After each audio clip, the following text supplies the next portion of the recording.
Isang gabi, sa labas ng kanilang kubong malapit sa kagubatan, ay nakaupo ang maglolong Simeon at Amado. Gumagawa ng apoy ang 70 anyos na matanda, habang ang kanyang 10 taong gulang na apo naman ay nakatingala sa malaki at maliwanag na buwan. Nang marahang umihip ang panggabing hangin, ay kagyat na naiyakap ng bata ang kanyang mga braso sa sariling katawan. Napasulyap naman siya sa kanyang lolo nang may maalala. Lo, sabi po ng ibang matatanda, tuwing kabilugan daw po ng buwan, lumalabas po ang mga aswang. Totoo po ba yun? Oo, apo. Totoo nga ang mga nilalang na yun. Hala, nakakatakot naman po. Di ba, malalakas po ang mga nilalang na yun at makapangyarihan? Tama, apo. Pero alam mo ba, kahit na gaano pa kalakas ang mga aswang na yon, ay may mga bagay pa rin na galing sa kalikasan na kayang makatalo sa kanila. Talaga po ba, Lo? Gaya naman po ng mga ano? Ang mga mutya ng kalikasan, mga batong may kakayahang magbigay ng kapangyarihan sa sino mang tao na may tangan nito. Kapangyarihan? Mga mutya? Tulad po ng ano? Ang mga halimbawa ng mutya ay ang mutya ng saging, trabungko ng ahas, pangil ng kidlat o baboy ramo, at marami pang iba, apo. Paano po nakakakuha ng ganun, Lo? Saka dito po sa lugar natin, meron po bang mutya, Lo? Meron! Diyan sa gubat, apo. May isang agimat na matagal nang nakatago dyan sa loob. Isang mutya na nagbibigay ng proteksyon, lakas at swerte sa sino mang tao ang makakakuha nito. Talaga po? Ano pong mutya yun, Lo? Yun ay ang kaliskis ng puting ahas. Pinaniniwalaang isang engkanto ang puting ahas na yon na siyang tagabantay ng gubat at hindi siya basta-basta nagpapakita kung kani-kanino lamang. Nagpapakita lang siya sa mga taong tingin niya ay mapagkakatiwalaan. Minsan, kailangan mo pang mag-alay ng taimtim na dasal at kailangan ay buo ang iyong koneksyon sa kapaligiran bago siya magpakita sa iyo. Mahirap po ba yun, Lo? Oo, mahirap. Hindi kasi basta-bastang ibinibigay ng puting ahas ang kaliskis niya. Pinipili niya rin kung sino ang mas karapat-dapat na magtangan nun at yun ang bibigyan niya ng agimat na yun. Kayo po, Lo, di po ba lagi po kayo nagdarasal sa gitna ng gubat? Malapit po dun sa may kuweba? Bakit hindi niyo po subukan, Lolo, kung makukuha niyo po ang agimat ng kaliskis ng puting ahas na yon? Dahil ang pagkuha sa agimat na yun ay may kaakibat na kabayaran. Nahihiwaga ang napatunghay na lamang si Amado sa apoy na nasa kanilang harapan ng kanyang lolo Simeon. Inayos naman ng matanda ang mga panggatong upang mas lumaki ang apoy. Gawain na yun ng matanda tuwing gabi. Naniniwala kasi siyang takot ang mga masasamang nilalang katulad ng aswang sa apoy. Kung minsan din nga ay nagsusunog siya ng goma, lalo na kapag may sakit ang isa sa kanila. Isa rin kasi sa habulin ng mga aswang ay ang mga bata at mga may sakit. Lingid sa kanilang kaalaman ay nakikinig lang sa gilid ng hamba ng pinto ang ina ni Amado na si Aling Esme. Nang marinig niya ang pananahimik ng dalawa, ay kagad siyang lumabas mula sa pinagtataguan. Saka niyaya ang anak na pumasok na sa bahay gamit ang kanyang malamyos na boses. Amado anak, halika na. Kailangan mo na magpahinga. Nay, wala naman pong pasok bukas eh. Anak, kahit walang pasok kinabukasan, kailangan mo pa rin matulog ng maaga. Kailangan mo yon para mas mabilis kang lumaki. Ganun po ba? Ay, sayang naman. Gusto ko pa po sana makipagkwentuhan kay Lolo eh. Pero sige na nga po, matutulog na po ako. Lolo Simeon, mauna na po akong pumasok sa loob ah. Good night po. O sige, apo. Tama yan. Lagi mo susundin ang nanay mo. Siya, sige. Good night din. Magpahinga ka ng mabuti. Isang batikang albularyo sa kanyang baryo, si Lolo Simeon. Bukod sa panggagamot, ay trabaho niya ring tugisin ang mga aswang na namimiktima sa kanilang lugar. Hindi madali ang gawain yon, lalo pa at hindi niya inaasahan na susulpot ang isang problemang susubok sa kanyang integridad. Nang makapasok na sa loob ang apo na si Amado, ay nagkatinginan lang sila ng anak na si Aling Esme. Bakas ang pag-aalala sa mga mata ng ginang, at siya naman ay tiimbagang lang na muling tumunghay sa apoy na nasa kanyang harapan. Rinig niya ang marahang pagbuntong hininga ng anak bago tumuloy sa kwarto nito. Kinabukasan, araw ng Sabado, maaga pa lang ay gising na si Lolo Simeon upang maglakad-lakad. Gawain na talaga yun ng matanda tuwing umaga bilang ehersisyo. Pagkatapos ay dadaan siya sa bakery bago umuwi para bumili ng pandesal. Aalis na sana siya nang bigla namang bumukas ang pinto ng kwarto ni Amado. Pupungas-pungas itong napatingin sa kanya. Saka humikab. Lo, aalis na po ba kayo? Maaga pa po masyado ah. Abay, mas magandang maglakad-lakad habang papasikat pa lamang ang araw. Lo, samahan ko na po kayo. Saglit lang po at magmumumog na po ako. Uminom ka na muna ng maligamgam na tubig bago ka sumunod sa akin ha. Hintay na lang kita ron sa labas, apo. Nagmamadali namang tumalima ang bata sa sinabi ng kanyang Lolo Simeon. Mabilis siyang kumilos at nang makatapos ay saka siya lumabas ng bahay. Nang makita naman siya ng matanda ay kagad naman itong napatayo, saka nagsimulang maglakad. Nag-unat-unat pa muna si Amado bago sumabay sa kanyang lolo sa paglalakad. Wow! Ang sarap po ng hangin ngayong umaga, Lo. Nakaka-relax po. Ang sarap po sa pakiramdam. Ugaliin mong maglakad-lakad tuwing umaga, apo. Abay baka hindi mo nalalaman, ang paglalakad ng kahit isang oras lang sa isang araw ay malaking tulong na sa ating katawan. Bukod kasi sa nagiging maayos ang daloy ng dugo natin sa katawan, ay nakatutulong din ito para sa metabolismo natin. Kaya po ba kahit matanda na po kayo, Lo, malakas pa rin po kayo kasi lagi po kayo naglalakad-lakad? Tama ka, apo. Kaya ikaw, kung gusto mo maging katulad ko, sundin mo ang sinasabi ko sa'yo. Sige po, Lo. Simula po ngayon, sasamahan ko na po kayo sa paglalakad palagi. Habang patuloy sa pag-iikot sa baryo ang maglolo, tumigil sila nang makitang may naiipong tao sa isang bahagi ng daan.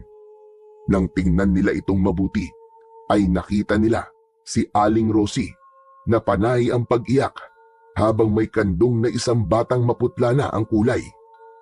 Umiiyak ito sa paghihinagpis. Ang ilang mga tao naman ay nagsisigawan na rin dahil sa takot at pagkabahala sa nangyari. Anak ko! Diyos ko! Sino may gawa nito sa anak ko? Sino may gawa nito? Walang hiya talaga. Sino kaya may kagagawa ng ganitong karumal-tumal na krimen? Nakakabahala na ito ah. Kailangan na natin gumawa ng aksyon para mapigilan ang ganitong klase ng mga pagpatay. Lolo, tingnan po natin. Kaya mo ba? Baka hindi mo kaya sikmurain kung makikita mo ang patay ah. Kaya ko po, Lo. O sige, kung mapilit ka tignan natin.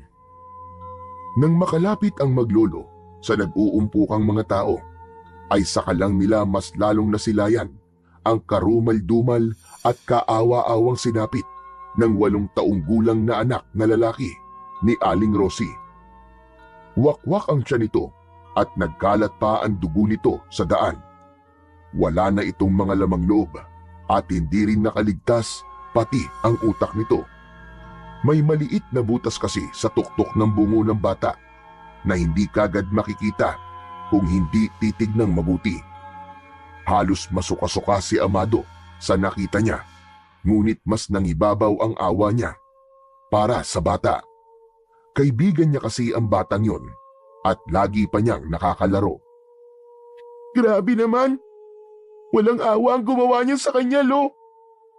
Sino po ang pumatay sa kalaro ko?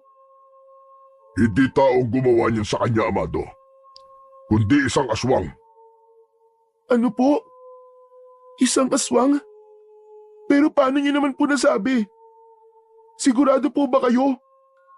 Oo, base sa sinapit ng batang ito, hindi malabong aswang nga ang gumawa nito sa kanya. Wala namang matinong tao ang gagawa ng ganito sa isang bata. Mga walang iya! Pagbabayarin ko ang halimaw na gumawa nito sa anak ko!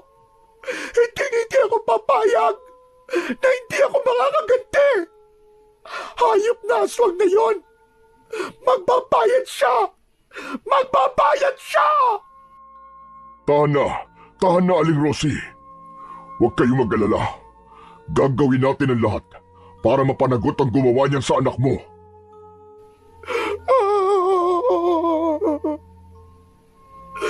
Kawawa naman ang anak ko dahil sa naranasan niya ang ganitong pagkamatay.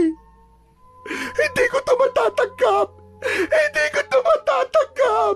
Hindi! Kawawa ang anak ko! Anak! Lolo, mukhang kailangan niyo na pong tulungan ng mga taga-baryo. Masyado na humarami na bibiktima ng mga aswang na yon. Ngunit imbis na sumagot, ay napatiimbagang na lang ang matanda. Saka ikinuyom ang kanyang mga kamao. Marami na kasing namamatay na mga kababaryo nila at karamihan pa doon ay mga bata. Naawa na siya sa sinapit ng mga ito, ngunit wala siyang magawa. Alam niya kasi sa sarili niyang hindi niya kakayanin. Ilang sandali pa ay may dumating ng mga pulis sa pinangyarihan at nagsimula na silang mag-imbestiga sa nangyari. Hindi na yun pinanood ng maglolo. Umuwi na sila sa kanilang bahay. Oh, nandyan na pala kayo. Halina't mag-almusal na. Nay, alam niyo po ba? Namatay po yung batang kalaro ko, yung anak po ni Aling Rosie. Bahagyang natigilan si Aling Esme sa sinabi ng anak at naglumikot ang mga mata. Parang hindi alam ang sasabihin at nanginginig ang mga kamay na hinila ang upuan na nasa harapan sa kanangihinang napaupo. Napatikhim pa siya para buuin ang boses, ngunit tila ayaw pa rin lumabas ng boses mula sa kanyang lalamunan. Napatingin naman si Amado sa kanyang lolo, na nooy napatingin din sa kanya. Nay, okay lang po ba kayo? Masyado po yata kayo nabigla. Sandali po, ikukuha ko lang po kayo ng tubig na may inom. Hindi na anak, hindi na, wag na. Nabigla lang ako. Ini-imagine niyo po yata, Nay, kung ano pong nangyari. Tama ka, anak. Ganun na nga. Nay, wag po kayo mag-alala. Hindi po mangyayari sa akin yun. Kasi po, kasama ko naman po kayo palagi ni Lolo eh. Alam ko pong hindi niyo po ako pababayaan. Tama ka, anak. Hinding-hindi kita pababayaan. Hindi ko hahayaang masaktan ka, katulad ng mga nangyari sa kanila. Walang imik na pumasok si Lolo Simeon sa kanyang silid, habang si Amado naman ay naupo na sa hapag, kasama ang kanyang ina. Nilagyan na lang ni Aling Esme ng pagkain ang pinggan ng anak, saka kumuha na rin ng para sa kanya. Hala, sige na. Kumain ka na, anak. Hindi po ba kakain si Lolo Simeon, Nay? Baka mamaya na lang siya. Mauna na lang tayo. Baka po iniisip niya pa rin po yung nakita namin kanina. Siguro po, naaawa po siya sa anak ni Aling Rosie. Kasi wala man lang siya nagawa para iligtas yung kawawang bata na yon. Siguro nga, anak. Pero hayaan mo na. Pasasaan pat matatapos rin ang lahat ng kaguluhang ito. Tipid na lamang nanginitian ni Aling Esme ang nooy kumakain ng anak na si Amado. May pag-aalala sa mga mata niya hanggang sa hindi na nga niya napigilang mapaluha. Mabilis naman niya yung pinahid bago pa siya mapansin ng kanyang anak. Sige anak, kumain ka ng kumain ha, para mabilis kang lumaki. Opo Nay, kayo rin po. Kumain po kayo ng marami ha. Pansin ko po kasi parang nangangayayat na po kayo eh. Talaga ba anak? Naku baka pakiramdam mo lang naman yon. Nay ha, baka mamaya may sakit na po pala kayo tapos hindi niyo pa po sinasabi sa amin ni Lolo. Ano ka ba anak? Wala akong sakit. Saka paano naman ako magkakasakit nandito lang naman ako sa bahay. Sige na. O heto, kumain ka pa. Pagsapit ng hapon, pagkatapos mag-siesta ay kagad na hinanap ni Amado ang kanyang lolo Simeon. Naabutan niya naman itong nakaupo sa mahabang kahoy na upuan at nagkakape sa labas ng bahay nila. Tinabihan naman niya ang kanyang lolo, saka tinanaw ang dako kung saan ito nakatanaw. Lolo Simeon, mukhang ang lalim po ng iniisip niyo ah. May gumugulo po ba sa isip niyo? Wala ito, Apo. Sadyang nababahala lang talaga kasi ako sa mga nangyayari sa baryo nating ito. Marami nang nangamamatay at nawawala. Elo, ano po kaya kung sanayin niyo na po ako sa pakikipaglaban sa mga aswang na yun? Malay niyo, makatulong po ako sa inyo, Lo. Bata ka pa, Amado. Ang gawin mo ay mag-aral ka ng mabuti. Tulad ngayon, araw ng Sabado, dapat inaaral mo mga naging leksyon nyo para sa linggong ito. Yun ang atupagin mo, imbis na problemahin mo mga bagay na dapat ang mga matatanda lang ang namumroblema. Pero Lo, mamamayan din naman po ako ng baryong ito ah. Mahirap naman pong ipagsawalang bahala na lang ang mga nangyayari. Lalo pat sangkot dito mga batang katulad ko. Paano po pala kapag ako na po nawala o di kaya matagpo ang wala ng buhay sa kung saan? Hindi po ba mas mainam kung marunong din po ako makipaglaban at maipagtanggol ko po ang sarili ko? Ay nako, lahat na lang talaga naiisip mo. Wala ka talagang hindi palalampasin. Kita mo, ang dami mo na kagad nasabi. Napapailing na lamang si Lolo Simeon dahil sa tinuran ng apo. Kahit paano kasi ay may punto naman ang bata. Lumagok na lang siya ulit sa kanyang tasa ng kape, saka pinagnilay-nilayan ang mga sinabi ni Amado. Oo. Gusto mo ba talagang matuto? Aba opo naman, seryoso po kaya ako Lo. O sige, kung ganon, magsisimula na tayo mag-ensayo bukas na bukas din. 4:30 ng madaling araw, dapat gising ka na. Kapag nagawa mo yon, saka ko palang masisigurado na seryoso ka nga sa mga sinasabi mo. Tila na-excite naman si Amado dahil sa sinabing yun ng kanyang lolo Simeon. Kaya naman, maaga talaga siyang natulog kinagabihan para naman magising siya sa takdang oras kinabukasan. Nauna pa nga siyang magising kaysa kay Lolo Simeon, kaya naman nagulat ang matanda nang maratnan si Amado na umiinom ng maligamgam na tubig sa kusina, at nang makita siya ay kagad itong napangiti.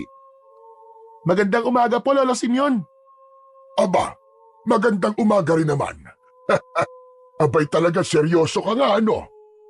Siyempre naman po Lolo Simeon, kapag sinabi ko po, talagang gagawin ko. Abay tama yan Apo. Dapat may paninindigan ka. May isang salita. O siya, maganda ka na't maghahanda na rin ako. Sige po Lo. Pagkatapos nga nilang maganda, ay kagad na silang tumungo sa loob ng kagubatan. Tuwing umaga rin kasi, ay kailangan magdasal ni Lolo Simeon sa kalikasan upang mas paigtingin pa ang kanyang kakayahan sa panggagamot. Sa harap ng isang malaki at mayabong na puno ng akasya sila tumigil. Lolo Simeon, ano pong gagawin natin dito? Mag-aalay ng dasal sa mga gabay ko. Gabay? Ano po yun, Lo? Apo, ang mga gabay, sila yung mga elemento ng kalikasan na tumutulong sa akin sa panggagamot. Alam mo kasi, hindi ko magagawang manggamot ng ako lang dahil wala naman akong kapangyarihan na gawin yon. Ganun po pala yun. Akala ko po kasi kayo po ang may kapangyarihan eh. Ikaw talaga bata ka. Simpleng tao lang naman ako, Apo. Pero tignan mo itong tangan ko. Mutya ito ng inang kalikasan. Ipinagkaloob niya ito sa akin, kaya parang nagkaroon na rin ako ng kakaibang lakas. Kaya nga sabi ko sa'yo, hindi madaling magkaroon ng mutya o isang agimat. Dahil ipinagkakaloob ito ng kusa sa mga taong karapat-dapat lang na magtangan nito. Tumango-tango naman si Amado habang iniintindi ang mga sinasabi ng kanyang Lolo Simeon. Maya-maya pa ay nagsimula ng lumuhod si Lolo Simeon, saka nagsimulang magdasal sa kalikasan. Si Amado naman ay nakamasid lang sa ginagawa ng matanda at saka bahagyang napayakap sa sarili nang maramdaman ang marahang pag-ihip ng malamig na hangin. Hanggang sa may narinig siyang mga kaluskos mula sa hindi kalayuan sa pwesto niya. Kaagad niya naman yung sinipat at saka napanganga nang makitang parang may kumikintab na bagay mula roon. Hala, ano naman kaya ang bagay na yun? Kumikinang na parang nagliliwanag. Puntahan ko kaya? Ang kaso, baka magalit naman si Lolo Simeon sa akin. Pero di bale, saglit lang naman ako eh. Sisilipin ko lang naman at babalik din kagad ako. Sa huli ay natalo nga si Amado ng kanyang sarili at tila may sariling mga isip ang mga paa na tinungo ang kinaroroonan ng tila lumiliwanag na bagay. Ngunit nang lapitan niya ito ay bigla na lamang siyang napaatras.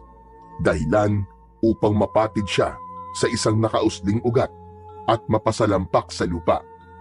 Isang malaking puting ahas kasi ang nakapalupot sa gitna ng mayayabong na damo. Nakalabas pa ang ulo nito na para bang anumang oras ay handa ng manuklaw. Wag! Wag mo akong tutuklawin ha! Hindi naman ako masamang tao eh. Hindi kita sasaktan. Ngunit parang estatwa lamang ang ahas at hindi gumagalaw. Kahit na gustuhin niyang tumayo, ay parang may pumipigil sa kanya na gawin yon. Ni hindi na nga niya namalayan kung gaano katagal na ba siyang nakikipagtitigan sa mahiwagang puting ahas na yon. Maya-maya pa ay halos mapasigaw naman siya nang makaramdam na may humawak sa balikat niya. Mabilis niya itong nilingon at napabugan na lamang siya ng hangin nang makitang si Lolo Simeon lang naman pala yon. Opo, ano't para kang nakakita ng multo dyan? Saka anong ginagawa mo dyan? Lolo Simeon, kayo lang po pala. Akala ko na po kung sino eh. Nagulat po ako sa inyo. Ano ba kasi ginagawa mo rito, Apo? Abayan sabi ko sa'yo, samahan mo kong magdasal. Pero iba naman ang inaatupag mo. Akala ko ba'y seryoso ka na matutunan ng mga ginagawa ko? Seryoso naman po talaga ako, Lolo Simeon eh. Sadyang tinamaan lang po ako ng kuryosidad nang makarinig po ako ng mga kaluskos mula sa gawing to. Tapos alam niyo po ba, Lolo Simeon? May nakita po ako nagliliwanag, kaya pinuntahan ko po. Saka, teka, nasaan na yun? Nandito lang yung kanina. Ano ba yung hinahanap mo, Apo? Lo, nakita ko po kanina yung puting ahas. Nagliliwanag po yung kaliskis niya tapos nakapalupot po dito. Nakataas pa nga po yung ulo eh. Akala ko nga po tutuklawin na po ako eh. Sigurado ka naman bang yung puting ahas talaga nakita mo? Abay napakaswerte mo naman kung ganon. Hindi pa naman basta-basta nagpapakita ang ahas na yon sa kung sino lang. Lalo na sa mga bata na katulad mo. Hindi po ako nagbibiro, Lo. Sigurado po ako. Para pa nga po akong dinala sa ibang mundo nang makipagtitigan po ako sa kanya eh. Natahimik na lang ang matanda dahil sa sinabi ng kanyang apo. Naisip niyang marahil ay dahil apo ng isang albularyo si Amado kung kaya't nagpakita rito ang mahiwagang puting ahas. Marahil ay kinakitaan ng ahas na yon si Amado ng mga katangian na hinahanap nito sa isang tao na magtangan ng ibibigay nitong kaliskis. Ngunit hindi niya lubos maisip na maaari palang pumili ang mga gabay ng isang bata. Natutuwa siya sa isipin yun, subalit may bahagi rin sa kanya na nag-aalala sa kung ano ang maaaring kahinatnan kapag nagkataong si Amado nga ang mapili ng mahiwagang puting ahas na mabigyan ng kaliskis nito. Mukhang liwayway na nang makalabas sila sa masukal na kagubatang yun. Pagkatapos ay saka naman sila dumiretso sa lugar kung saan madalas nag-iensayo si Lolo Simeon sa pakikipaglaban. Isa yung talampas na hindi naman kataasan. Sa taas nun ay may maliit na kubong nagsisilbing pahingahan ng matanda. Sa paligid naman ng kubo ay naroon ang isang malaking puno ng mangga, kung saan sa sanga nito ay may nakabiting sako na may lamang buhangin na ginagawang punching bag ng matanda. Sa hindi kalayuan ay may isang poste naman ng kahoy na may 5 talampakan ng taas at nakabaon sa lupa. May mga maliliit na kutsyon na nakadikit sa iba't ibang parte nito na ginagamit naman para sa pag-iensayo sa pagsipa. Wow! Grabe! Lolo Simeon, ang ganda naman po dito. Kita po yung baryo, oh. Tapos, ang sarap pa ng simoy ng hangin. Ang presko. Ang sarap po dito, Lolo Simeon. Nagustuhan mo ba ang lugar na ito? Dito tayo mag-iensayo palagi, Apo. Mas mabuti rito dahil walang mga sagabal. Lolo Simeon, hindi ko po alam na may ganitong lugar pala kayo na pinag-iensayuhan. Ang galing! Nung kabataan ko, palagi na ako rito. Kaso ngayon kasi, mas marami ng prioridad. Kailangan ng mga taga-baryo ang tulong ko para magamot sila sa mga karamdaman nila na likha ng mga hindi nakikitang nilalang. O di kaya naman yung mga masasamang espiritu. Pero Lo, kapag minsang wala naman po nagpapagamot sa inyo bakit hindi na lang po muna kayo manghuli ng mga aswang? Halika rito. Tignan mo ito, subukan mo, Apo. Lolo, iniiba niyo naman po yung usapan Napakamot na lang sa kanyang ulo ang batang si Amado habang nakatingin sa punching bag na itinituro ng kanyang lolo. Marahang napabuntong hininga naman ang matanda dahil alam niyang hindi talaga siya titigilan ng apo sa usaping yun. Kahit kasi 10 taong gulang lang si Amado, ay buo na sa kanyang isipan ang pagtulong sa mga taga-baryo. Ilang araw din na ginagawa ni na Amado at Lolo Simeon ang pag-iensayo. Hanggang sa sumunod na araw ay may napabalita na namang isang dalagitang nawawala. Umiiyak na pumunta ang mag-asawang Dani at Senya sa bahay ni na Lolo Simeon para humingi ng tulong na mahanap ang anak nila. Subalit napakalakas ng nilalang na kumuha rito at hindi nagawang makita ni Lolo Simeon kung saan ang eksaktong pinagdalhan sa dalagita.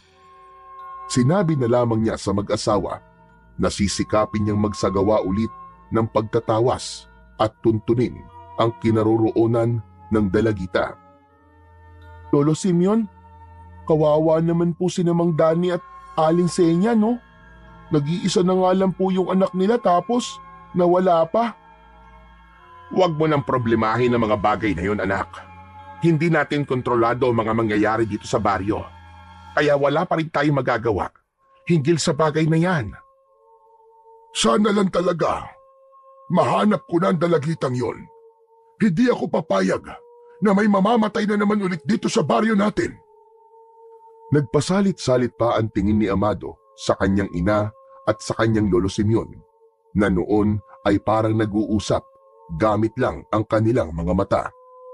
Naisip niya tuloy na baka may alam sila na hindi lang nila sinasabi sa kanya dahil iniisip ng mga ito na wala naman siyang maitutulong dahil nga sa mura niyang edad. Kaya naman kinagabihan, dahil sa labis na kagustuhang makatulong, ay humantong si Amado sa isang desisyon. Bumangon siya sa kanyang higaan at tinignan kung mahimbing na ba ang pagkakatulog ng kanyang ina at lolo. Nang makitang banayad na ang paghinga ng dalawa at nakakasiguro na siyang malalim na ang tulog ng mga ito, ay dahan-dahan niyang kinuha ang tansong punyal na nakasabit sa dingding ng kwarto ni Lolo Simeon. Saka magagaan ang yapak na tinungo ang pinto. Marahan niyang binuksan yun, saka mabilis na lumabas. Isinukbit niya sa bewang ang punyal at saka muling isinara ang pinto. Huwag naman sana magpakita sa akin ng walang yang halimaw na yun ngayon. Panginoon, gabayan niyo po ako sa gagawin ko pong paghahanap sa mahiwagang puting ahas. Sadyang kailangan ko lang po talaga ng tulong ng kaliskis niya para sa ikatatahimik po ng baryong to. Gabayan niyo po nawa ako na walang masamang mangyari sa akin sa loob na masukal na gubat na yon, Panginoon ko. Marahang humugot ng isang malalim na hininga si Amado. Saka unti-unti itong bumuga. Ilang sandali pa ay tinahak niya na ang daan papasok sa loob ng kagubatan upang hanapin ang mahiwagang puting ahas. Magbabaka sakali siyang ibibigay sa kanya ng ahas ang kaliskis nito. Ngunit habang pinapasok niya ang masukal na gubat, ay nakaramdam siya ng paninindig ng kanyang mga balahibo. Hindi niya alam kung bakit, pero may iba talaga siyang pakiramdam. Habang naglalakad siya, ay hawak niya ang punyal na nasa kaluban pa nito habang patuloy na nagmamasid sa paligid. Hanggang sa ilang saglit pa ay nakarinig siya ng mga mahihinang kaluskos kung saan. Saglit siyang tumigil para pakinggan kung saan banda yon nanggagaling. Mas lalo namang lumakas at bumilis ang mga kaluskos, kaya naman dahil sa pagkakataranta ay kagad din siyang napatakbo. Hindi niya na alam kung saan siya tutungo. Tanging sumusunod na lang siya sa mga paa niya kung saan siya dadalhin ng mga ito hanggang sa may biglang humaklit sa kanyang braso. Sisigaw na sana siya nang bigla namang takpan ng kung sino ang kanyang bibig. Shh! Huwag kang maingay, Apo!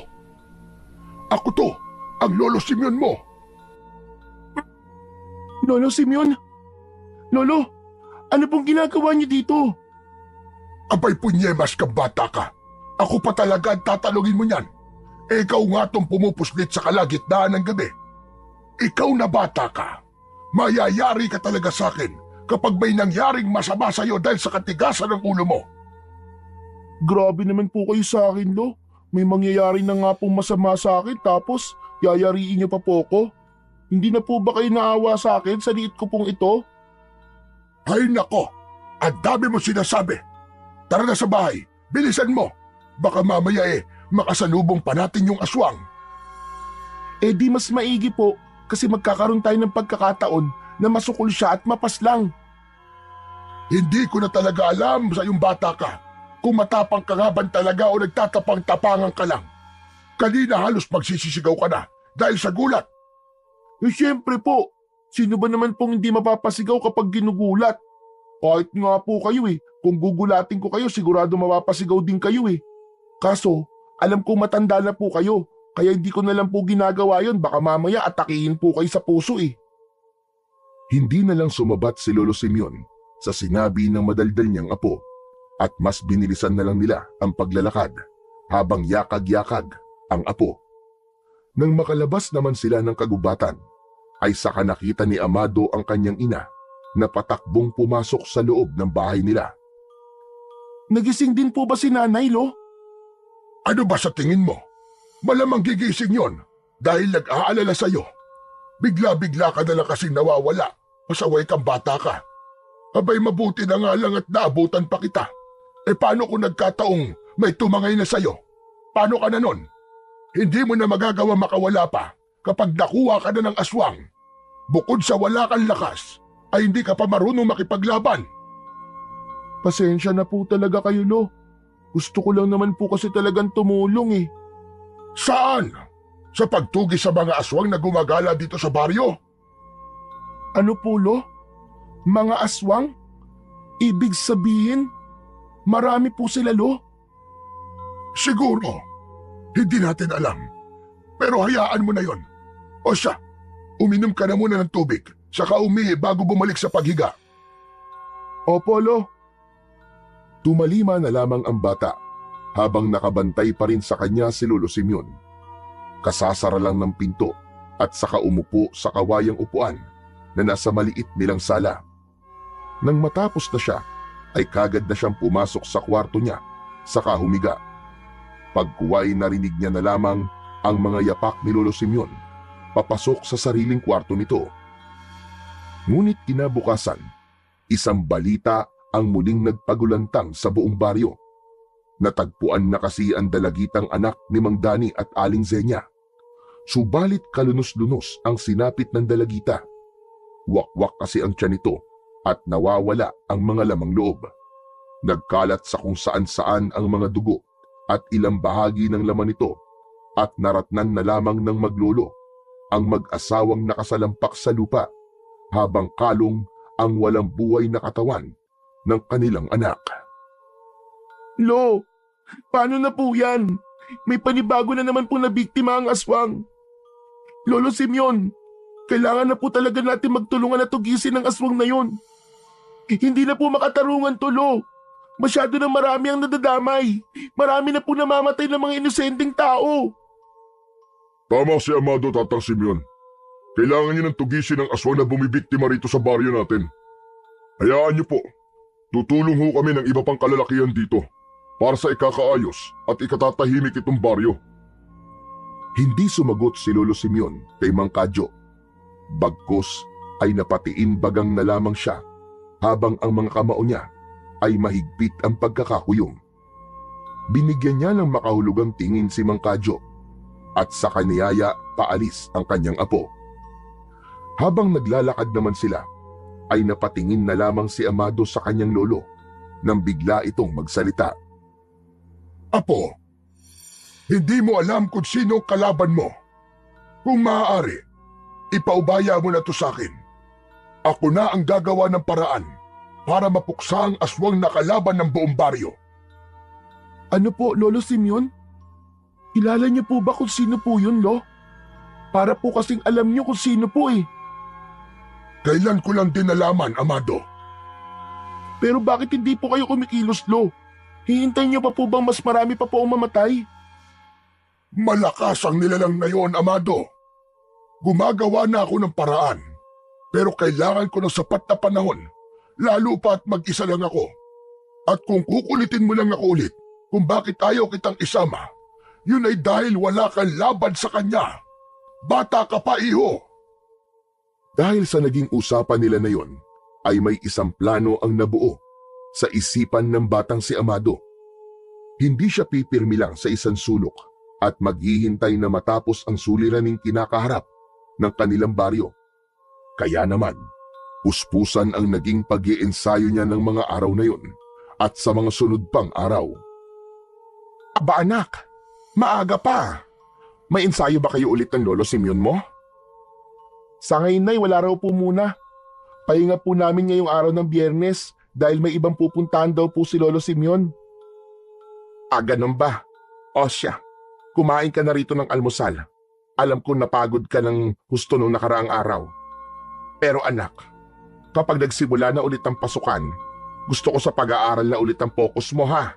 Hinahayaan lang kita ngayon dahil bakasyon. Huwag po kayong mag-alala, Nay. Alam ko naman po ang priority ko. O siya, sige na.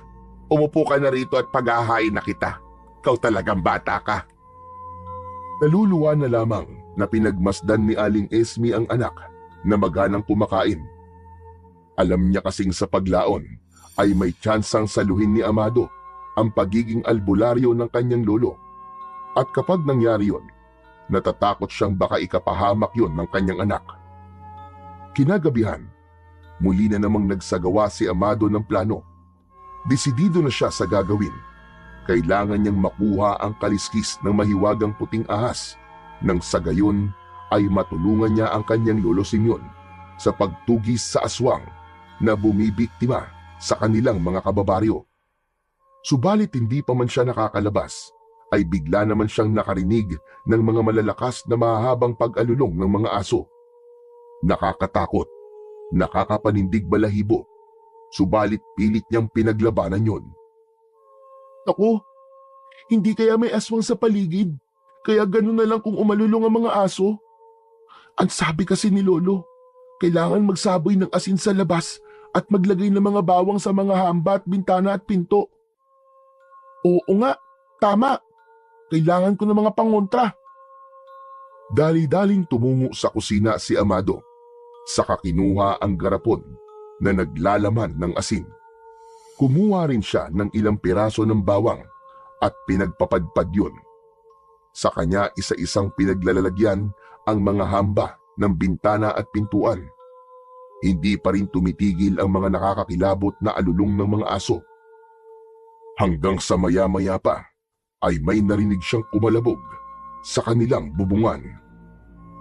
Hala, may kumalabog. Ano naman kaya yun? Hindi naman pwedeng bunga lang yan ng kung anong puno. Dahil wala naman puno sa gilid ng bahay.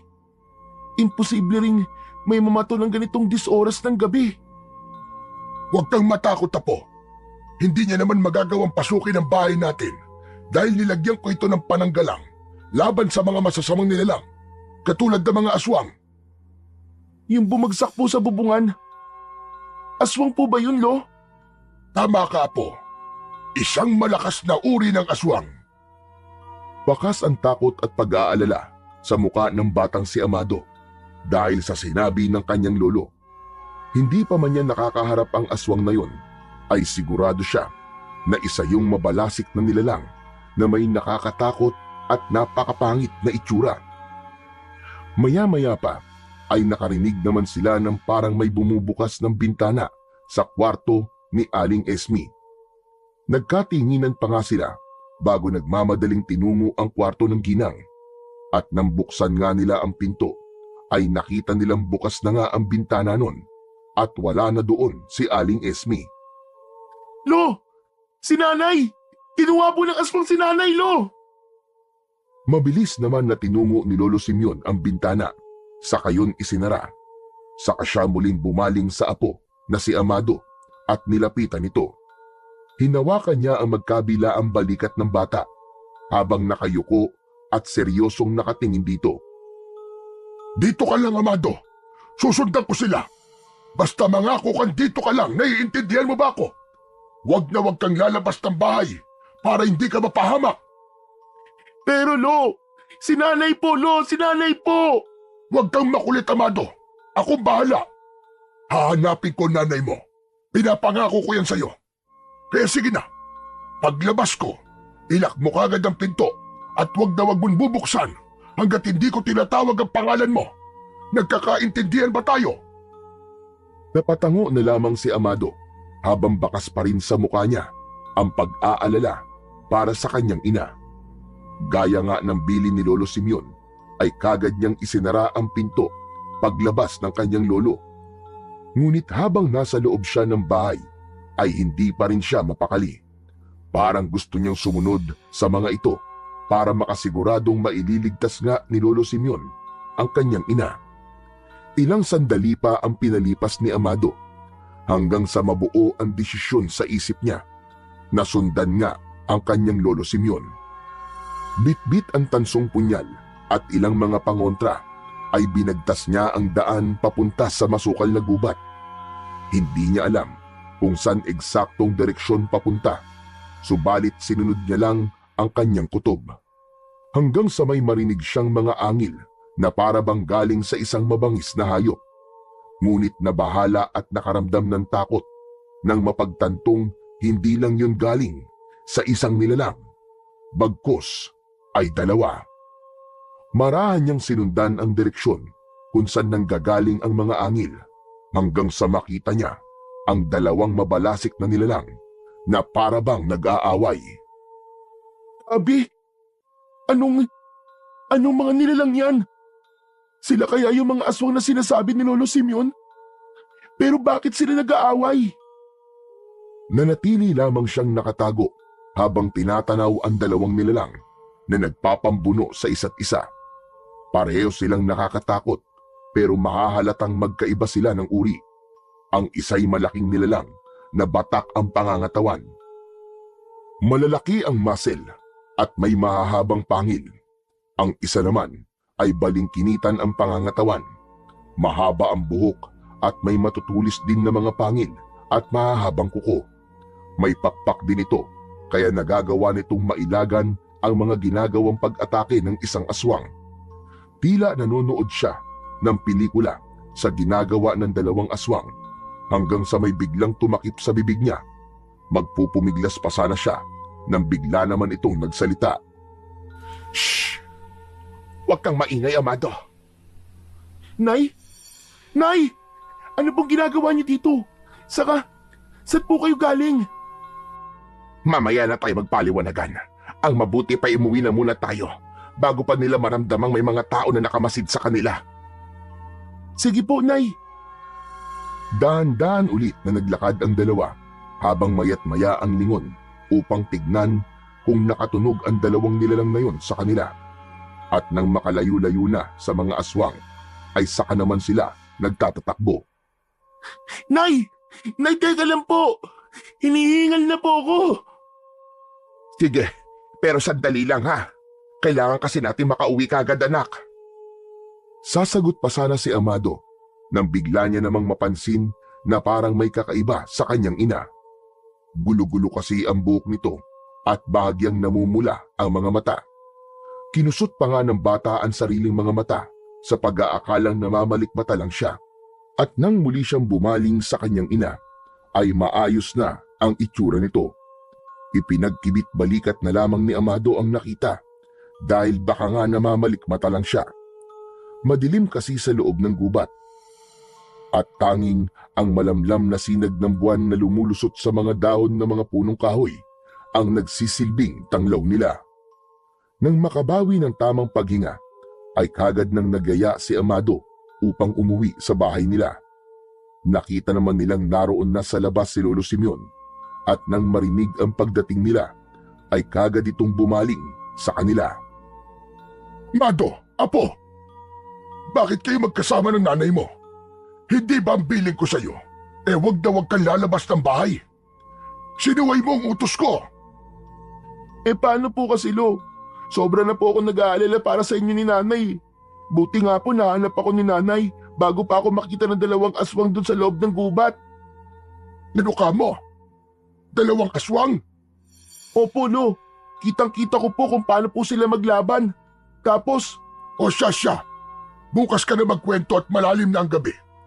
Tara sa loob, bago pa tayo mabalikan ang mga aswang na yun dito sa labas.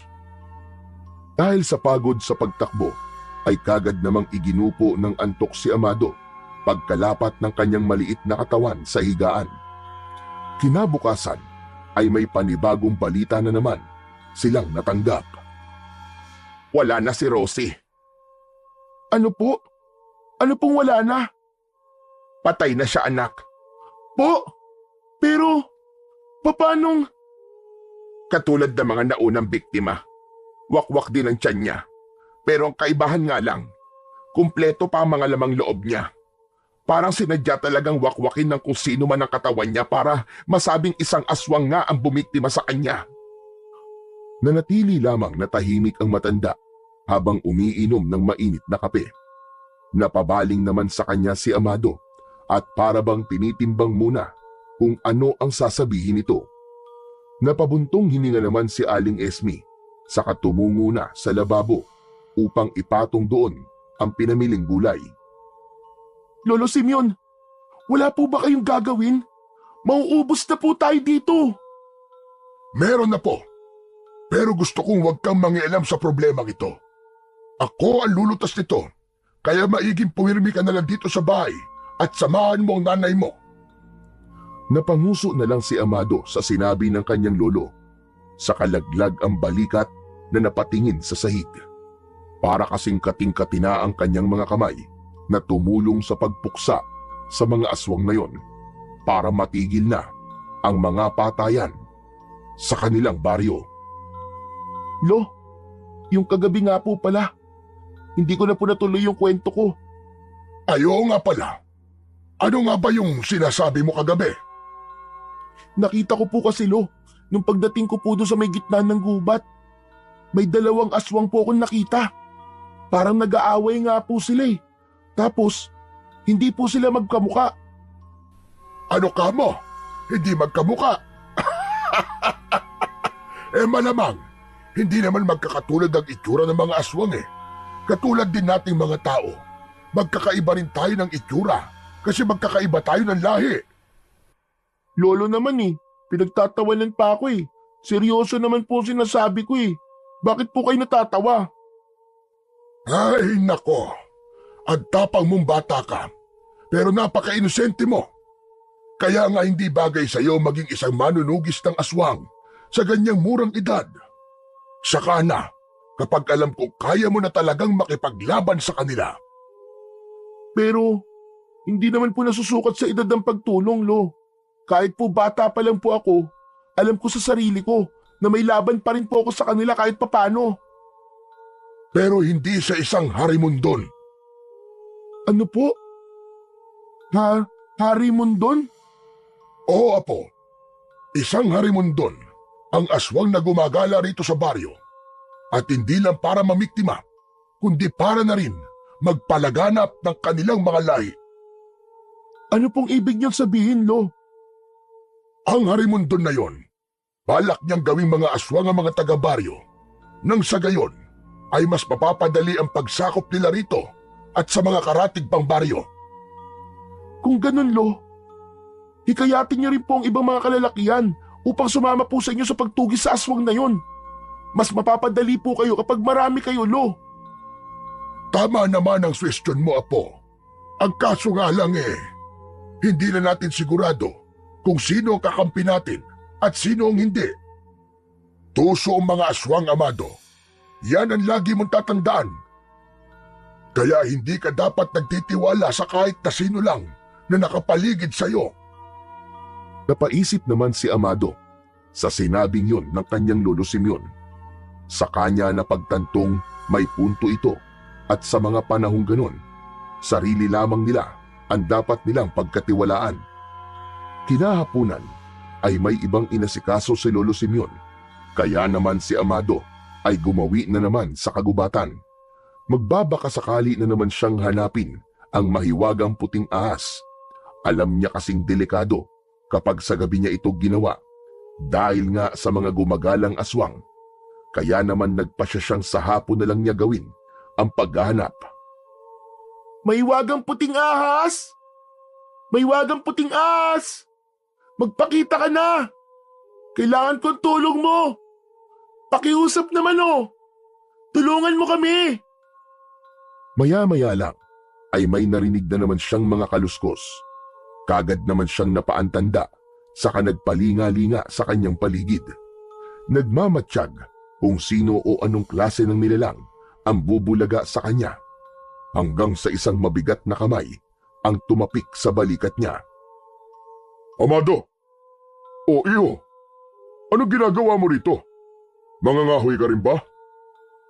Dahil sa tanong na yun ni Mang Kadyo, ay sakalang nakita ng batang si Amado ang isang bungkus ng kahoy na pasan-pasan ng mama. Nag-aalangan naman siya kung ano ang isasagot para hindi ito maghinala. Opo sana. Bakit wala kang dalang pamutol ng kahoy? Nako, maliliit lang ang sanga na may uuwi mo yan mamaya. Saka, 5:00 pasado na. Halika, sumama ka na sa akin palabas ng gubat. Ibibigay ko na lang sa ito mga naipon kong kahoy. Gusto mo bang iatid na rin kita sa inyo? Ayos lang po ako. Sige po, mauna na lang po kayo. Mga maliliit na sanga na lang po ang pupulutin ko. Alam ko po kasi na pagod na kayo sa pag-iipon ng mga kahoy na yan. Kaya mas maigi po kung iuwi nyo na lang po yung mga yan. Sigurado ka ba? Teka, nasan ba si Tatang Simeon? Nung nakaraan parang lagi kayong magkasama. Kasi po, meron lang po kasi siyang inasikaso ngayon. Hindi ko lang po alam kung ano pero alam ko pong importante yun eh. Ganun ba? O siya sige, mauuna na ako sa'yo. Mag-iingat ka rito sa gubat ha. Nako, marami pa naman mga ahas dito saka mga ligaw na hayop. Sige po, salamat po sa paalala, Mang Kadyo. Sige po. Tuloy na po ako sa pangunguha ng mga kahoy. Nang makatalikod si Amado sa mama, ay kagad naman siyang napapikit ng mariin, saka napatampal sa pisngi. Hindi niya kasi talaga ugaling magsinungaling, pero wala siyang magawa dahil hindi niya naman pwedeng sabihin na naroon siya para hanapin ang mahiwagang puting ahas. Naglibot-libot pa siya sa gubat na yon, pero talagang mailap ang puting ahas at hindi talaga nagpapakita sa kanya. Papunta na sana siya sa gitna ng gubat nang hindi niya inaasahan ang pagsulpot ng kanyang inang si Aling Esme. Amado, anak! Nay! Paano niyo po na lamang nandito ako? Siyempre, anak kita kaya malakas ang kutob kung dito ka pumunta. Halika na anak, umuwi na tayo. Malapit nang magdilim. Noon lang din napansin ni Amado na magdidilim na nga. Laglag ang balikat niyang tumango, saka nagpatiuna na sa paglandas ng daan, palabas ng gubat na yon. Hindi ba anak, na ibinili na sa'yo ng lolo mo na mapanganib ang gubat na yon? Ano kung naabutan ka ng dilim doon? At paano kung makasalubong mo yung harimondon doon? O di kaya naman ay yung mga bagong yanggaw na aswang? Pasensya na po, Nay. Gusto ko lang naman po kasi na... Na ano anak? Nahanapin yung puting ahas? Para ano? Para hingin yung kaliskis niya? Anak naman, inilalagay mo lang sa panganib ang buhay mo. Patawad po, Nay. Hindi lang po kasi talaga ako mapakali na walang ginagawa eh. Paano po natin maaagapan ng mga aswang sa pagdami kung matagal pa po yung solusyong ginagawa ni Lolo? Anak, magtiwala ka lang sa lolo mo. Alam mo kasi, yung mutya niya, nawawalan na ng bisa. Po, pero bakit po, Nay? Dahil may mga desisyon siyang ginawa na hindi nagustuhan ng mga gabay. Katulad po ng ano, Nay? Bata ka pa anak, hindi mo pa maiintindihan ng lahat. Pero pagdating ng araw, alam kong maiintindihan mo rin. Naguguluhang napatingin na lang si Amado sa kanyang ina, pero hindi na siya muling sumagot pa. Mababakas ang lungkot sa mga mata ng ginang, kahit pa nakangiti ang mga labi nito. Ramdam ni Amado na may nangyayari ng kakaiba, ngunit dahil nga bata pa, ay hindi niya pa lubusang maaarok kung ano nga ba yun. Kinagabihan ay hindi umuwi si Lolo Simeon, kaya naman hindi na napigilan ni Amado na tanungin ang kanyang ina.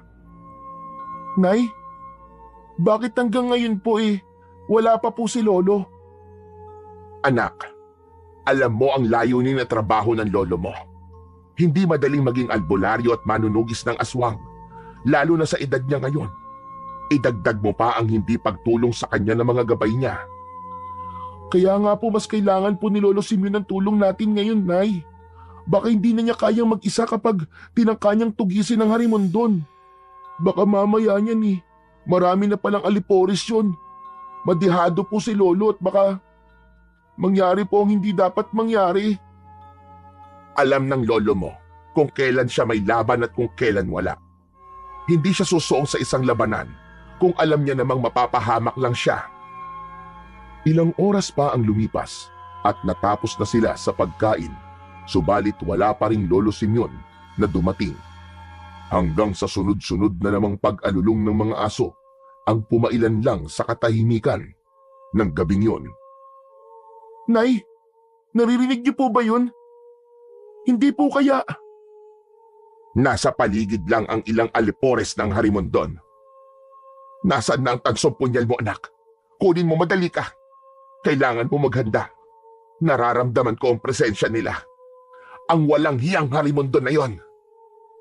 Napasigaw na lamang si Amado nang biglang may kumalabog sa kanilang bubungan at hindi lang isa, kundi dalawang nilalang ang dumapo roon. Mabibigat ang mga paang naglakad ang mga ito sa bubong na parabang ng aasar. Hanggang sa isang kalampag naman sa pintuan, ang sumunod nilang narinig. Nay! Nay, yung pinto! Parang gustong sirain ng kutsino! Huwag kang mag-alala, anak. Si nanay ang bahala. Maliwanag. Bakit pa kasi ang tagal umuwi ni Lolo? Siguro, alam nilang walang proteksyon tong bahay, kaya ang lakas ng loob nilang sumugod dito, Nay. Dahil naman sa labis na pagkakataranta, ay hindi na napansin ni Amado ang unti-unting pag-iiba ng itsura ni Aling Esme. Namumula na ang mga mata nito at tinubuan na rin ng mga mahahaba at matatalim na pangil. Maya-maya nga ay bigla na lamang bumukas ang pinto at tumambad sa kanilang harapan ang isang mabalasik na nilalang na may malaking pangangatawan. Nay! Siya po yung nakita natin dati sa gubat, hindi ba? Siya po yung Harimondon! Ha? Oo, iho. Ako nga. Kumusta na? Mahal kong Esme. Walang hiya ka! Anong ginagawa mo rito? Ano pa nga ba? Hindi binibisita ka. Bakit? Masama bang bisitahin ang pinakamamahal ko? Mahalin mong mukha mo, halimaw ka! Umalis ka na rito habang nakapagtitimpi pa ako! Hindi, Esme. Hindi ako aalis dito hanggat hindi ka kasama. Nay! Ano pong ibig niyo sabihin, Nay? Ano po ba nangyayari sa inyo? Bakit po kayo? Mamaya na ako magpapaliwanag, anak. Papasok na sana ang Harimondon sa bahay ni na Aling Esme nang siya namang pagdating ni Lolo Simeon. May hawak itong buntot ng pagi at nakaambayon sa gawi ng Harimondon. Huwag na huwag kang magtatangkang pumasok sa bahay ko, animal ka! Dahil sisiguraduhin ko sa iyong hindi ka na makakalabas ng buhay! Dahil sa sigaw na yun ni Lolo Simeon, kaya napaharap sa kanya ang Harimondon na may nakakaasar na ngisi na makikita sa mukha nito.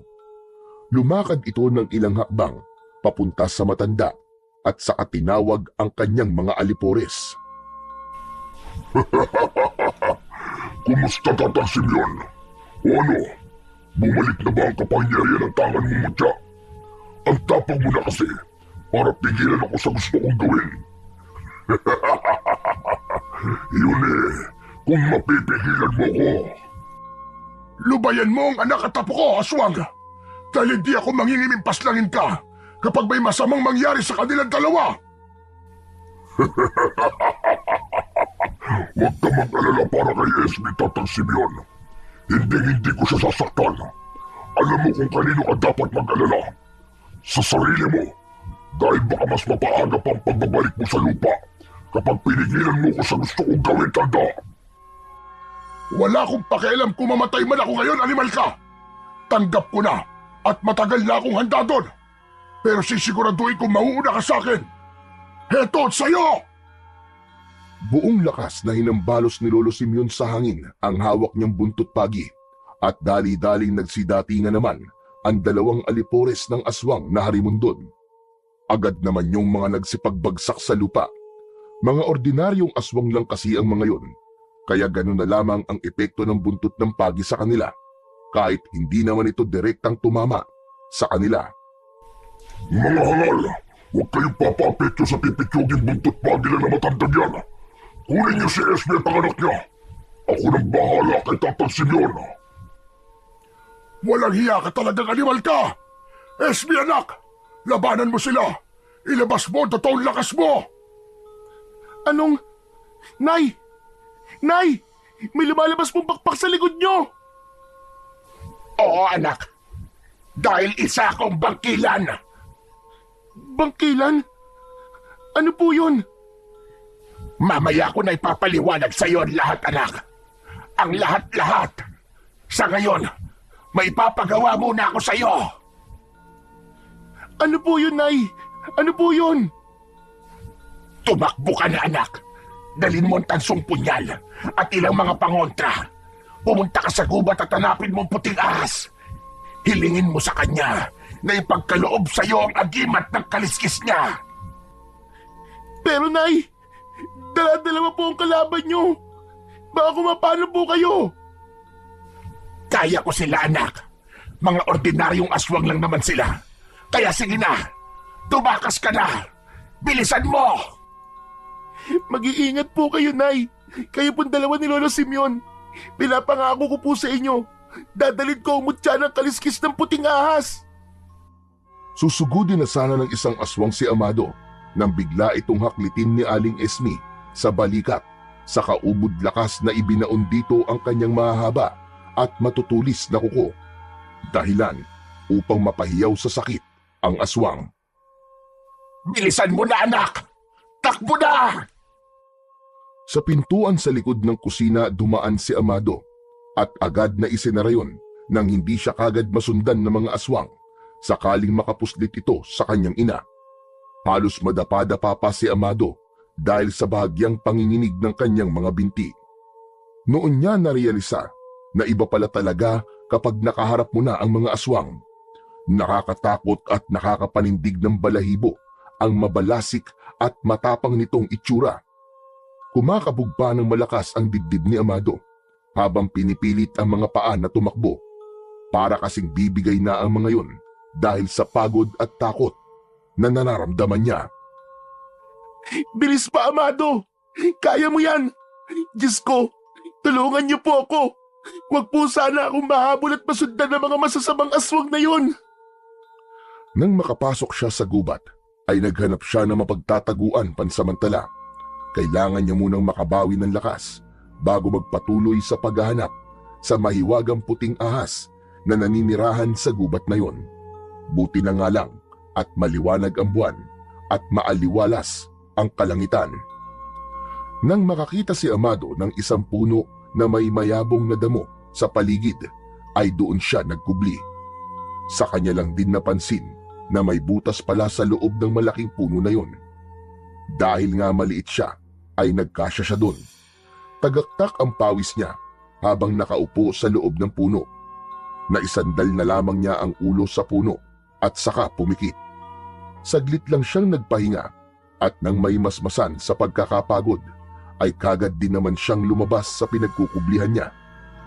Ngunit bago yon, ay nagmasid muna siya sa buong paligid. Nang masigurong wala namang kakaiba at kahinahinala sa labas, ay saka siya tumuloy palabas mula sa puno. Sana talaga makita ko na ang puting ahas na yon. Panginoon, tulungan niyo po ako. Hanggang sa maalala niya ang lugar kung saan palaging nagdarasal ang kanyang lolo Simeon, sa gitna ng gubat kung saan nakatayo ang malaki at mayabong na puno ng akasya. Teka, oo nga, tama. Doon ko nga huling nakita yung puting ahas. Buti na lang naalala ko. Nagmamadaling tinuntun ni Amado ang daan papunta sa malaking puno na yon, at makalipas nga ang halos isang oras ay narating niya din ito. Ngunit imbis na hanapin kagad ang puting ahas, ay lumuhod siya sa hanap ng punong yon na nagsisilbing altar ni Lolo Simeon. Hindi niya man alam kung paano gagawin, ay taimtim na lamang siyang nagdasal na sana ay kasihan siya ng kalikasan. Laman ng kanyang dasal ang pagsusumamo na sana ay tulungan siya nito na makita ang puting ahas at maipagkaloob sa kanya ang agimat ng kaliskis nito. Ilang sandali pa ay bigla na lamang siyang nakaramdam na para bang may bumubulong sa kanya. Nanindig ang kanyang mga balahibo, ngunit hindi dahil natatakot siya, kundi dahil nararamdaman niya ang presensya ng tagabantay ng gubat. At nang magmulat siya ng kanyang mga mata, ay tumambad sa kanyang harapan ang mahiwagang puting ahas na matagal niya nang hinahanap.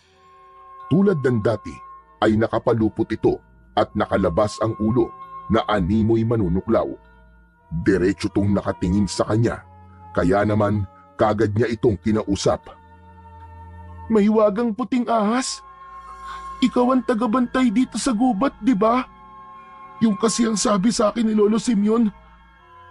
Mahiwagang puting ahas na bantay ng kagubatan. Sana, pagbigyan mo ako sa hihilingin ko sa'yo.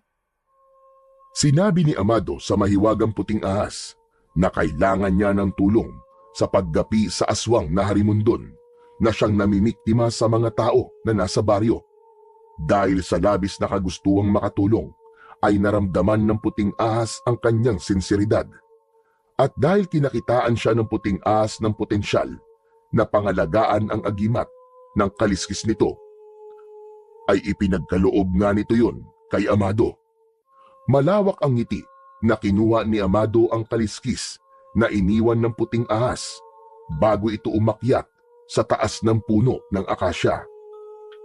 Maiwagang puting ahas! Maraming salamat po talaga sa agimat na to. Pinapangako ko po sa inyo, pangangalagaan ko po ito ng mabuti at gagamitin ko po sa pagtulong sa mga taga-baryo. Isinilid ni Amado ang kaliskis ng puting ahas sa isang pulang panyo at saka nagmadaling umalis upang umuwi sa kanila. Bukang liwayway na ng mga oras na yon at habang naglalakad siya ay walang patid ang pagdarasal niya na sana ay walang nangyaring masama sa kanyang ina at sa kanyang lolo Simeon. At nang makalabas siya sa masukal na gubat na yon, ay sa kanya naman natanaw mula sa malayo ang kanilang tahanan. Kumabog ng malakas ang dibdib niya nang makitang walang kahit na sino roon at sira na ang bubong ng kanilang bahay. Maging ang ibang mga dingding nito ay nabaklas na rin. Nang hihina man ang mga tuhod, ay pilit niya pa rin nirating ang bakuran nila at para siyang nauupos na kandilang napaluhod sa lupa nang makita niya ang nagkalat na mga dugo sa lupa. Nay! Lolo Simeon, nasaan na po kayo? Nandito na po ako! Nay! Lolo Simeon! Amado, apo! Apo ko! Ligtas ka!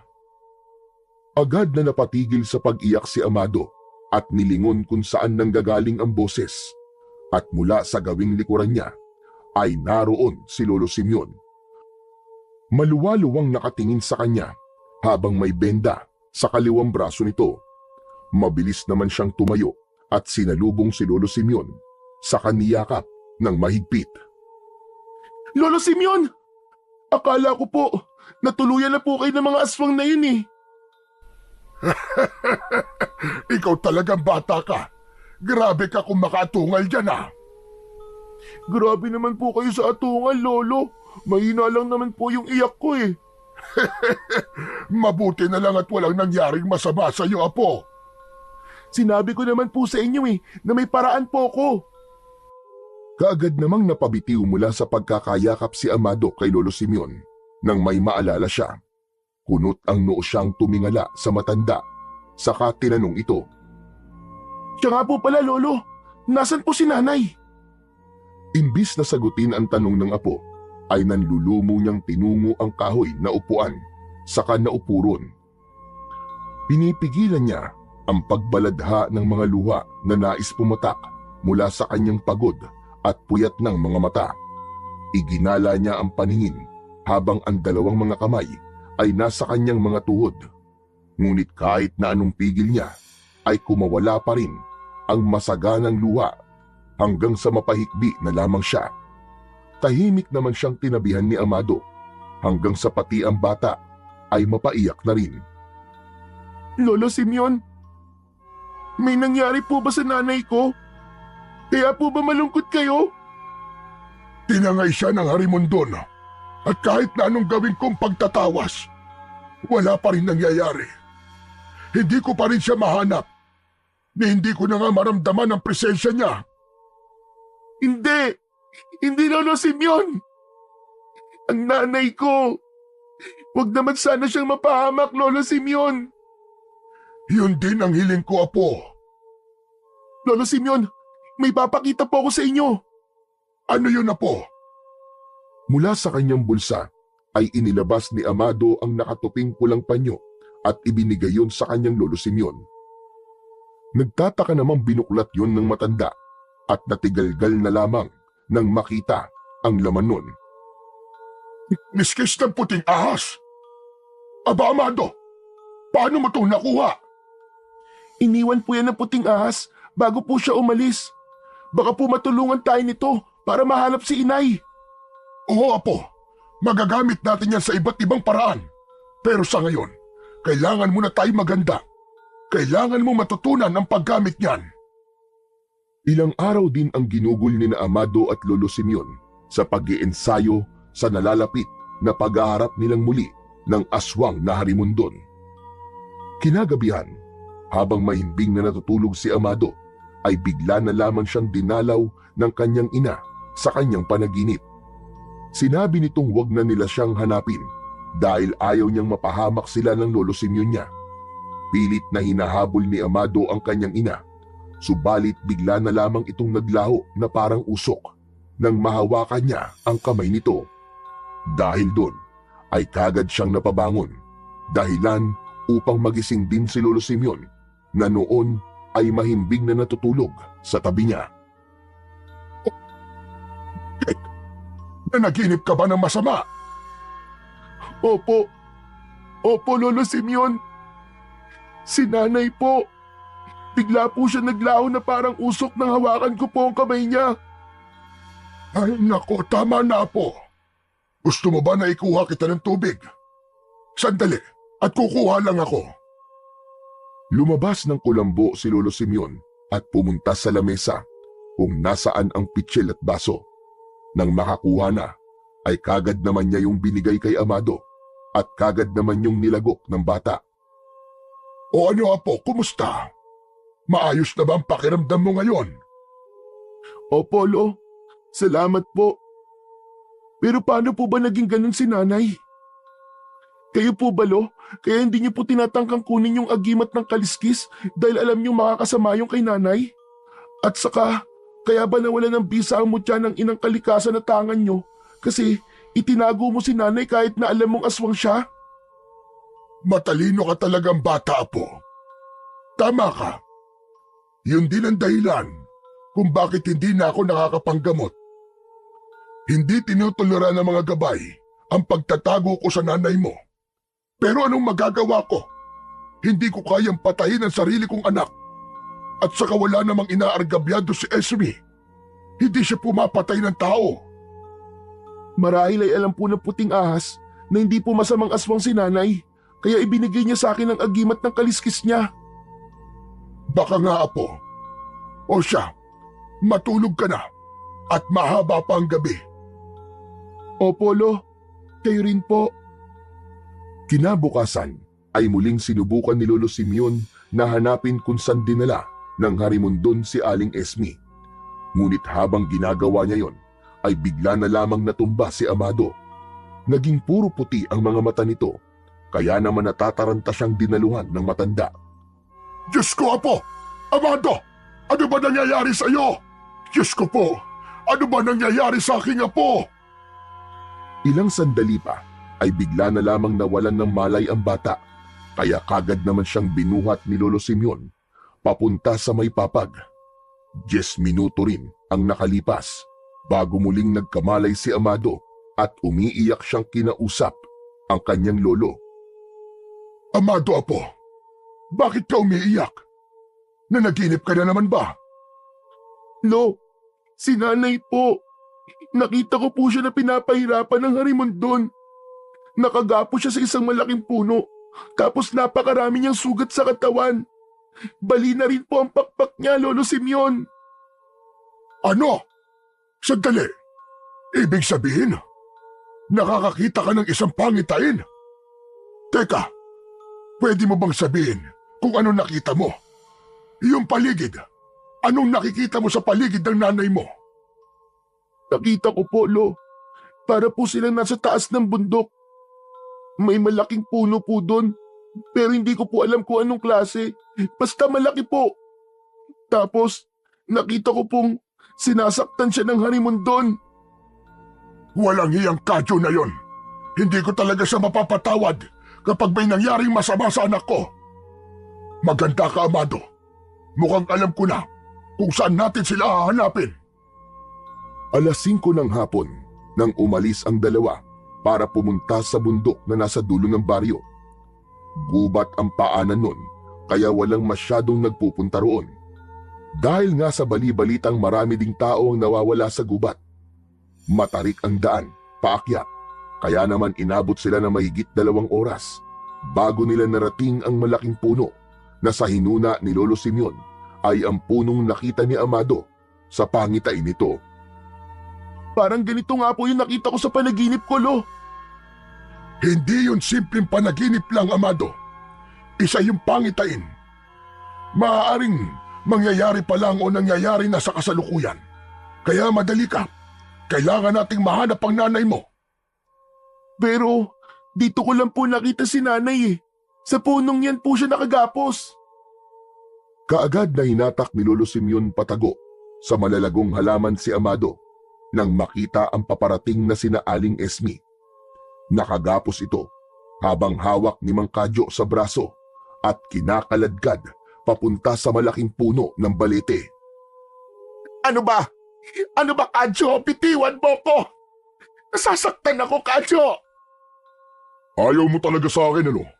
Pasasayay naman kita, Esmi. Pinapangako ko sa'yo magiging masaya tayong dalawa. Pero bakit ayaw mo? Dahil hindi kita mahal. Isa kang ganid. Kala mo ba? Hindi ko alam na ikaw ang pumatay sa asawa kong hayop ka. Bakit pa hindi mo matanggap-tanggap na si Adolfo ang pinili ko at hindi ikaw? Bakit kailangan mo pa siyang patayin? Dahil mas nauna ako kaysa sa kanya, Esmi. Palagi ako nasa tabi mo. Pero nakita mo ba ako? Hindi. Kahit kailan. Hindi mo ako tinignan bilang isang lalaki. Dahil si Adolfo lang ang mahal ko. Kagad na nasugatan ng pisngi ni Aling Esmi nang sampalin siya ni Mang Kadyo. Kaya naman, hindi na napigilan pa ni Lolo Simeon si Amado nang bigla itong lumabas sa pinagtataguan nila. Walang hiya ka, Mang Kadyo! Ikaw pala ang harimondon na nambibiktima sa baryo. Ikaw pala ang yayanggaw sa mga tao para marami kayong mabiktima. Wala kang kasing sama. At tignan mo nga naman, nandito rin pala ang anak mong walang kwenta. Tawang walang kwenta, Kadyo. Wala ka nang ginawa kundi magasik ng lagim dito sa baryo. O ano ngayon? May nakatuklas ba sa sekreto ko? Wala, di ba? Wala mang nakakahuli sa iyong demonyo ka. Pero ipinapangako ko to na ito na ang huling pambibiktima mo rito sa baryo. At nandito ka rin pala, Tatang Simeon. Ano to? Reunion? Siya, sige. Magsama-sama na kayo mamamatay. Yun ay kung magagawa mo. Amado, maganda ka. At sa tingin mo, tanda, magagawa niyo akong talunin ng kayo ng dalawa ng batang bubwit na yan. Sinasayang niyo lang ang lakas niyo. Biglang nagbago ng anyo si Mang Kadyo at naging isang mabalasik na harimondon. Nakakatakot ang presensya, pero pilit yung pinaglabanan ni Amado. Kailangan niyang tulungan si Lolo Simeon na mailigtas ang kanyang ina at mapaslang ang masamang aswang. Sinugod nito si Lolo Simeon at akmang susuntukin nang masalag ito ng matanda gamit ang kanyang itak. Tinabla siya ng matanda at saka umakmang patatamaan siya, ngunit kagad naman itong nakaiwas. Mahinang nilalang. Dudurugin kita gamit ang sarili kong mga kamay at ibabalik ko sa lupang pinagkalingan mo, tanda. Tay, mag-iingat ka. Habang nag-aalalang pinanood ni Aling Esmi ang labanan ng dalawa, ay kagad naman siyang pinuntahan ni Amado. Gamit ang isang punyal, ay kinalas nito ang gapos niya.